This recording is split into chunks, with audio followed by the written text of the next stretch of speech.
سلام، من اومدم با یه آموزش دیگه. همونطور که میبینید گردی سر با کش بستم، پایین مو رو پودر میزنم، پوش میدم. به پوشم خوب دقت کنید.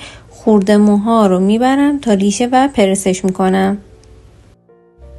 دیگه لایه هامو یکی میکنم، از کنارا و زیر وزگیریمو انجام میدم و بعدش هم که فن استادی پیچ، 2 پیچ و تمام. حالا کم کم اون فرم دلخواهمو بهش میدم. برای فیکس هم که خیلی راحت میتونید یه سنجاق از چپ بزنید و یه سنجاق از راست. برای جمع کردن خورده موهای پایین سرم که طرفند کاملا ساده و راحتی داره، کلمه شیمیون رو کامنت کن تا بهت بگم. جلومو که فرق وسط لایه پوش دادیم، بغل سر هم به همین شکل پوش میدیم و میاریم روی کشمون.